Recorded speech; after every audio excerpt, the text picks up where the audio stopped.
Yes. He looks like he's running home from fucking Chippy. It sounds like you've dropped acid and you're talking about your own champ manager league, and we just happen to be sat here.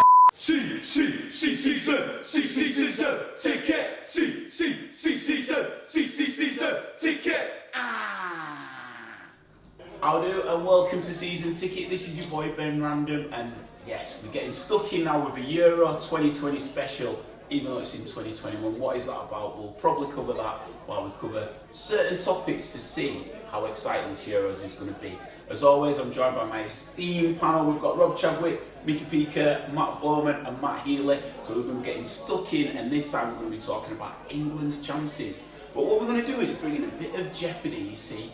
Everyone will be speaking for 45 seconds. Now, if we agree with what people are saying, we'll just give them a cheeky thumbs up. But if we think they're talking a bit of codwallop's bollocks, it's going to be a yellow card. But if they're absolutely talking tripe shite, give them the red.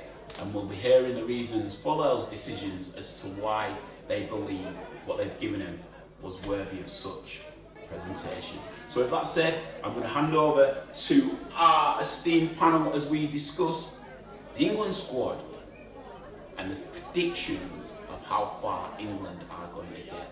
I'm going to start with my amigo who's sharing the Free Lion similar 1990 shirt. Matt Healy, talk us through the squad, what you thought of it, and where you think England are going to be. The squad's good. There's strength in depth. Lots of young, youth. It's great to see. But this happens at the beginning of every tournament. I get super excited, buzzing for it, and then it never happens. It's not coming home. I wish it was coming home. It's not coming home.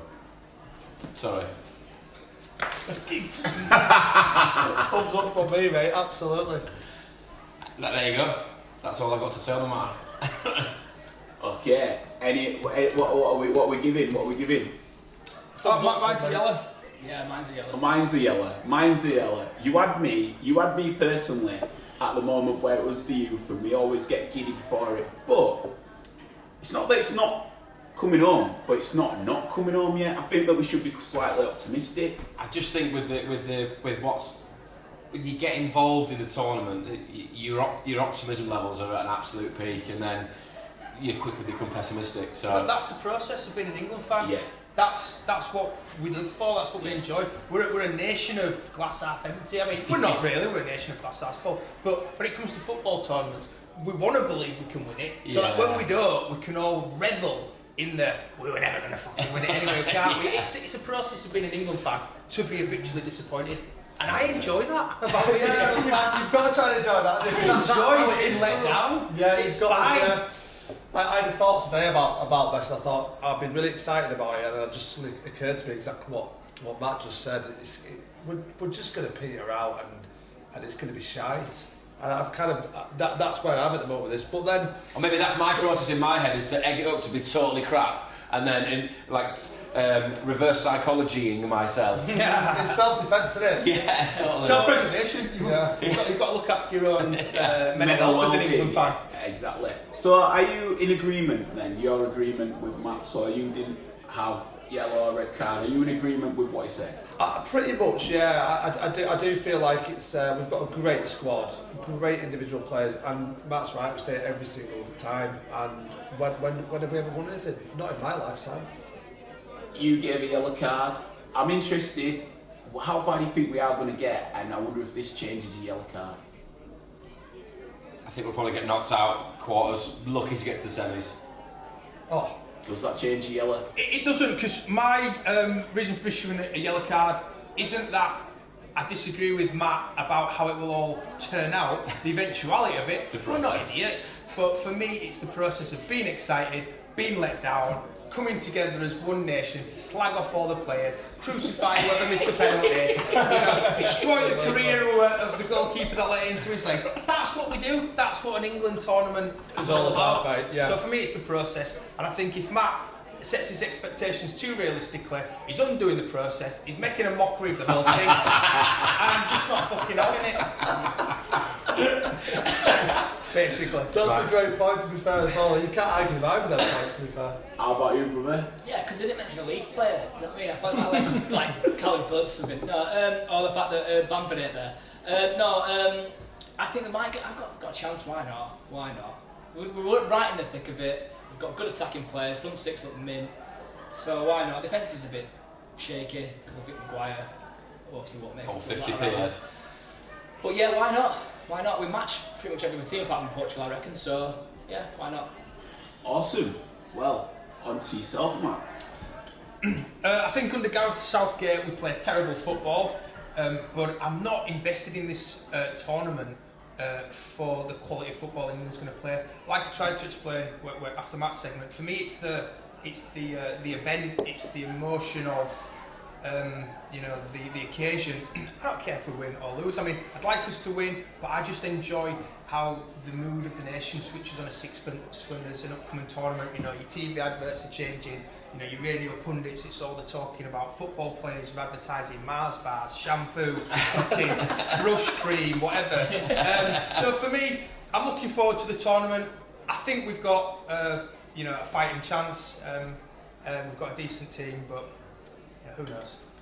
And no cards there, no cards. That's pretty bang on. It's pretty bang on. Talk from the heart, no, I don't That's good, that, mate. I can't disagree with any of that. Was really good. Pretty bang on. I concur. I think everything you nailed there. The spirit of it. Thanks. But yeah. Okay. Are we off? We're off. Yeah, right. We've got a great squad. We've got great players. Probably the envy of the world, really. Youth coming through. Foden, Mount, Kane in form. I'm not quite sure where he is, but Kane in form is one of the best strikers in the world. The front three are fucking brilliant, but he won't play it like that. It's going to be absolute bollocks. Double pivot, sideways passing. How the fuck is Mings in the fucking squad? It's like, honestly, I've not seen a player that bad since Carlton Palmer played. He played 19 times for England, and it's literally that bad. He's absolutely fucking woeful. The fact he's made the squad, Ben White should start, he fucking won't.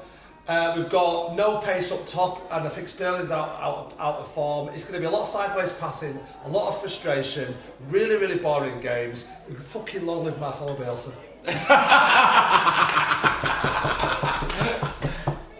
Oh man.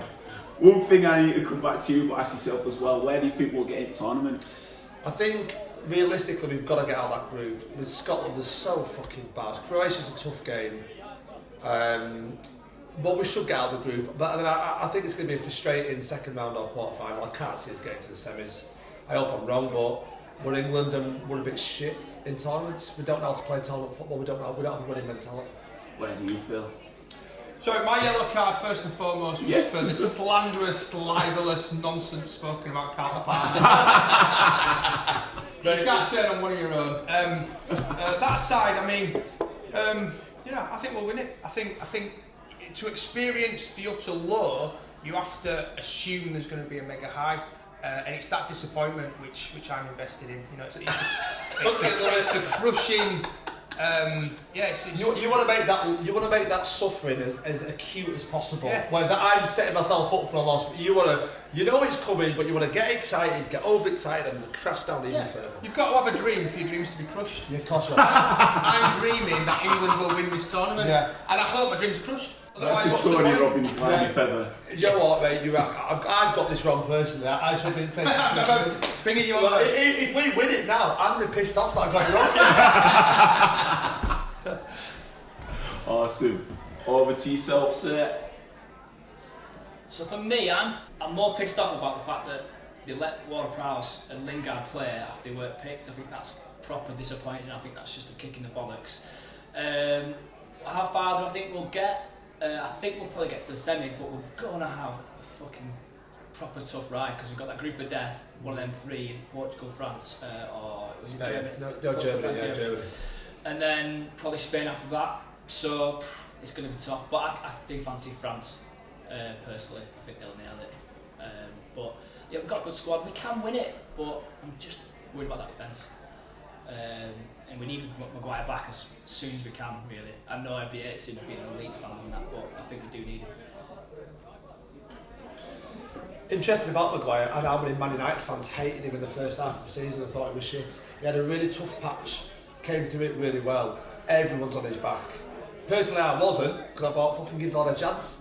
All the scum fans fucking hated him, and do you know what? He's got a bad rep as Maguire, and he's proved everyone wrong this season. He don't get anywhere near the plaudits. Half the scum fans on it, more, they're all on his back. Came through it, didn't make a fucking single mistake. Played every game as well, didn't he? He hardly made a mistake. He had a bit tough three or four games, and everyone's talking about 8 million price tag. Everyone's talking about his demise. Came through amazing. He's hardly got any recognition for it. To avoid any ambiguity for our viewers, when you say scum, you're referring to Man United fans. Thank you. Sorry, Yeah. I see the connection now. Yeah, but how well he's played, it's all gone under the radar actually, and it turns out he is our best defender along with Stones. But to be fair, I wouldn't even mind Ben White and Stones at the back. I think that'd be quite creative and quite pacey as well. But maybe That like Ben a bit White's of there, muscle. definitely. Sorry to interrupt. But if Maguire's fit, I think he's got to play. To be fair. Fair. So no cards at all. It seems like yourself are the only one with your cards. Well, you got one yellow card, I've still got another one in me. Alright. There's a knee eye coming in somewhere. Exactly. Right, well, I'll get involved because I think the squad as a whole, there's certainly players that I felt Ward-Prowse should have gone when Trent got took out. No disrespect against Ben White, I just felt like I understood why he took the 4 right backs because I don't see them being played in that particular way. Like, Trent is the best player out of them all, and I think he can put the ball in the sixpence, which is what he wants for Kane. But I think Reece James offers a lot more. Kyle Walker is just pacey, but you can use him at wing back. But yeah, I didn't get putting Ben White in there. I felt Ward-Prowse. Once you lose Trent with your delivery, you want Ward-Prowse in there. I don't think there's anybody else in that team that has a quality delivery. But I do feel we've got an opportunity. I think we can win it. If Waistcoat don't get at least to the semis, I think he needs to go. What did you call him? Yeah, yellow card about Trent really. I agree with what he said about Ward-Prowse. He's got something no one else has got, and that's delivery. But no one else has got a delivery. But you'd have to bring him on 10 minutes, 50 minutes left. You know what I mean? He's not quite good enough to start in the 11. So then his delivery gets taken out, and free kicks are massive in tournaments when most goals happen because the teams are so defensive. But with Trent going forward, best, but going backwards, no way. And I think you've got to go defensive in a tournament. That's why we don't fucking win him. Well, we will play very defensively, and there's no way he's got a lot of mistakes. I think Trent gets a lot of stick because he's had a bit of a difficult season, but I think he's been okay. Actually, when it was rumours that he wasn't going to be picked for the England squad, he scored. He scored the worldie against Villa. He sets the goal up that Alisson, obviously it's a corner, but again the delivery, his character came through. I know he's not going, so there's no point like going over Trent, but yeah, I just really love that Trent was in there, and I do think that Ward-Prowse can match that delivery. You are right, but I think certainly when you're chasing games, that's the only time I could ever see bringing a Ward-Prowse on. You want those sort of balls. Yeah, I agree, and maybe even an extra time if it happens, because delivering into box is the best there is. To be fair. But you talk about Ben White not going. The person who should be in is Ward-Prowse, and Mings has got to go out. You said, and I Mings isn't good enough. Mings isn't the one. I don't think Mings should have gone. Mings is terrible. And he's got a fucking red card in him as well. He's he's irrational. Even loads of Villa fans online are saying, I don't know how he's got in it. He's got a mistake in every single game. They're saying the guy who plays next to him. Yeah, he's better. He's not very good. Yeah. I think he's very strong, very competitive. But at international level, you'll get fucking done. Someone said earlier, he's part of the boys' club. You can tell that he just acts a certain way that's got him into the boys' club, and that's like an Eric Dyer. Maybe. I think he's a bit of he's a leader. I think he's someone you want on your team. But when it comes to international quality, he ain't there. And he doesn't know how big or strong you are if you're in the wrong position or you make a silly challenge. And that's what it'll be. A silly challenge that undoes him in this tournament. If he starts or if he comes on. It'll be a silly. He's got a red mist about him. Yeah. I mean, you saw that. I think a cross came into the box of one of the friendlies. He fucking took someone out. Yeah. I mean, that's a red. That is a red in the penalty. And then we are struggling then to because teams when they go 1-up in a tournament and they're international, it's so difficult to break down. Yeah. Who do you reckon will start then centre half? Is that a question? Yeah. Who do you reckon will start then? If it's fit Maguire and Stones, it's Stones and someone else. But if it's not Maguire, then it's a big question mark. Can you play free, or would you just go with another one next to Stones? It's a good question. If it's a 3, then it's Walker, and that's because Walker's pace gets him out of so much trouble. His pace is so good. If it's a 4, I'd go with Ben White and Stones, I'd play Walker and I'd play Trippier, or maybe Chilwell. Actually, we've got good options at full-backs, to be fair. You play Chilwell over Shaw? Yes. He looks like he's running home from fucking Chippy. I think Chilwell's a bit better. I think Shaw's all right. I don't get me wrong, he's decent. He's had a good season, but for me, Chilwell nicks it. I like Trippier as well. I mean, Trippier can play left back, and he's won the title with Athletic. So I mean, he's been fucking brilliant. He's never let England down. So I think defensive we're all right, apart from fucking Mings. And is it a 3 or is it a 5 or a 4 is a big question as well. And I think he'll play a double. He wants to play a double pivot. He'll play a 4-2-3-1 if he can. But the problem is up top really as well. Do you play Grealish, Mount and Foden? Where's the pace? Kane's got none either. So Sterling's a big player for that as well. He's out of form. This sounds like you've dropped acid and you're talking about your own champ manager league, and we just happen to be sat here. You're talking about your own game on champ manager, and you're going, "Oh, that would be it." And we could. It's all informative stuff, Mickey. I've learned more today. I know too much about football. That's a problem. That's my curse. damn this football brain of mine. What about you boys? Do you think it's going to be a 4? Do you think it's a 3 at the back? And who would you play? Full disclosure, I've been so invested in Leeds this season. It's not really been that up on the England squad. You know, I see the headlines, this player's injured, this player's not going. For me, why don't you play 4-4-2 like we did in Euro 96? That went alright, didn't it? I think what Mickey says is right. Yeah, that's going back in that fucking team. Good guys are still getting games. He's got all the goal in it. So yeah, I mean, to be honest, I'm going to agree with 90% of the things that Mickey said, because he said them with authority. He sounded bang on. He sounded right. I think he's right about Maguire's not fit. Ben Stones has to play, but like he said, he won't. He'll change the whole formation. John Stones, sorry. Start again. I think Mickey was right in what he said, is that if Maguire's injured, then Ben White's got to play, but he won't start him. If Tyrone Mings starts, I think I want us to lose. But it's that bad. Can I ask off the back of that, because it seems like we see it completely different to Waistcoat. So, is it how well does he have to do to keep his job? Because I'm excited about this crop of players, and I think with an exciting manager, we do really well. Surely you have to get further than the last. Sorry to interrupt. You have to get further than the last tournament. So we have to get to the final. Surely you have to play well. With this group of players, I feel like Mickey could go in and do a job as manager. You know, we all know our best strikers, we all know our best midfielders are. We don't pick a very similar starting 11. For me, the success of an England manager is picking that starting 11 and making it do something, making it be exciting. Yeah. You know, get us some fucking goals, for God's sake. So for me, the success of the tournament probably isn't just how far we get. Obviously, you need to get out of the group, otherwise that's it.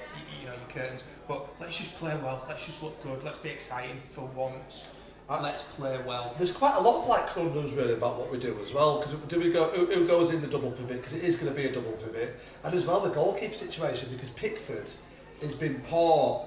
He's had a good last 10 games probably. He's a T-Rex though, isn't he? He's got tiny arms. Yeah, but he's never let England down, to be fair, but he's been poor, and he's good with his feet. But Popey and Johns, whoever they love it, Henderson, they're shit with the feet. So he's only getting in because if ball retention is delivering. I'd rather Henderson get in and him throw it and not kick it. I know. He's better. It was that season when he was at Sheffield United before Man United called him back. That's part of the reason that they finished 9th and they finished so well. They got it's like Meslier was just a shot stopper. Yeah. Brilliant, absolutely brilliant. That's a big part of why they've struggled so much. How come they're not taking Joe Hart? Is he injured? I think Gascoigne's looking to come on as well. Yeah. I mean, Joe Hart. Wasn't he just the best, shittest goalkeeper ever? Rob Green was up there. No, but you sincerely thought Joe Hart was brilliant until he was shit. Joe Hart was great, and then Pep buried him. Yeah, he did. Yeah, he did. Where is Joe? Is he on the books at Tottenham now? Is it Tottenham? He is. Alright, so what about yourself? With where you think we need to finish for Southgate to keep his job? Oh, we need to win it. But just going to Tyrone Mings reminds me of like watching Pearl Harbor. He's that bad that he actually voted for the Japanese. Do you know what I mean? It's like he's a bad footballer. He's a bad footballer. He's nowadays. Yeah, I'm glad we're all in agreement with I think that. at this level he is. Yeah, I think he'll stick out like a sore thumb, and they'll put someone on him because they'll know as well. If you give him a little dig, he's got a red mist. And I don't think he can help himself. He gets geared up, and you know he's got a mistake in him. I feel like we've got a goalkeeping error in as well. I feel like Pickford's.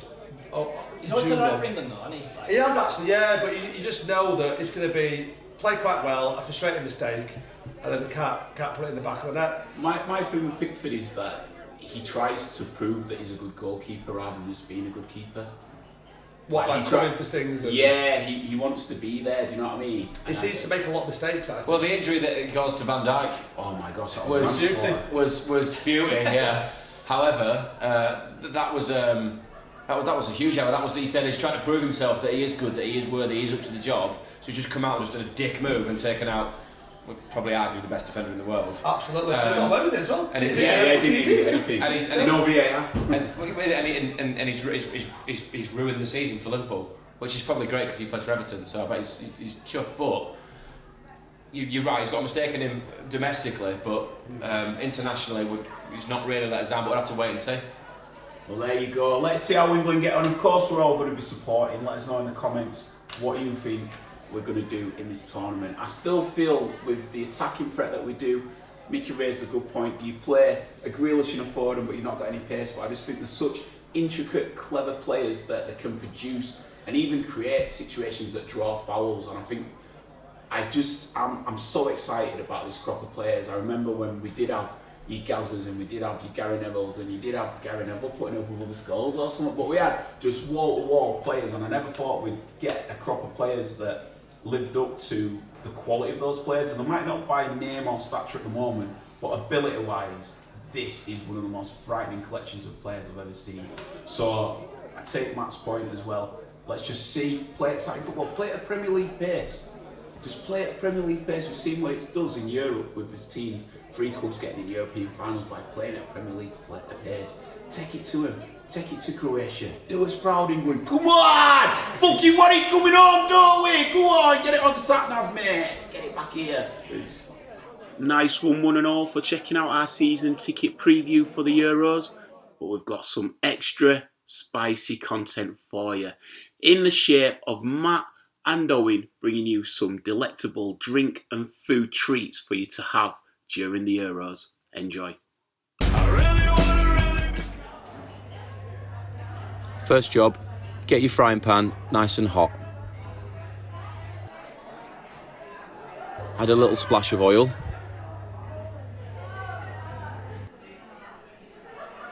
And in another saucepan, get your kimchi warmed up nice and gently, keeping it moving all the time. If you get your hot dog buns and just cut a V out of the top, I find that's the easy way to get the sausages in. And then add your sausages to your hot frying pan, turn the heat down a little bit, and keep your eye on the kimchi. Keep your sausages moving in the pan as to not colour too much on one side, and then when hot enough, remove from the pan into the burger buns.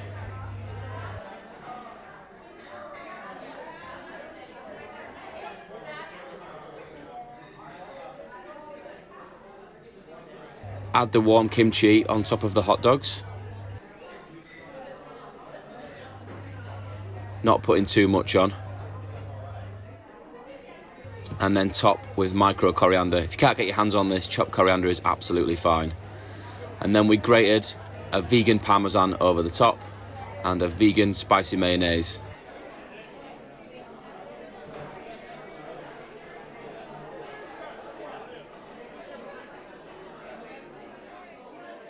And there you have your kimchi, vegan, spicy hot dogs. The Humble Bramble Cocktail. For this drink, you'll need some gin. Shout out to Folklore for this superb gin. Its roots are right here in Yorkshire. We've chosen to use their In Good Company gin, which was designed as a thank you to all the frontline workers keeping us safe in these testing times. You'll also need mûr liqueur, which is basically blackberries. You'll need the juice of 1 lemon and some sugar syrup made with 2 parts sugar to hot water. Take some cubed ice place in a bag, and as the damned one sang, smash it up. You can use whatever it takes to get that ice nice and crushed. A hammer, a shoe, a completed Premier League annual from 1995. Leave this in the bag for now.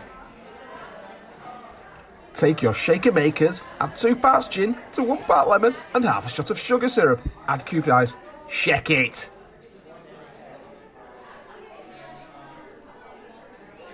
Take your vessel of choice, add your crushed ice and strain the shaken liquids over the crushed ice. Simple. Float your Muir over the top. Garnish with lemon slice and blackberry.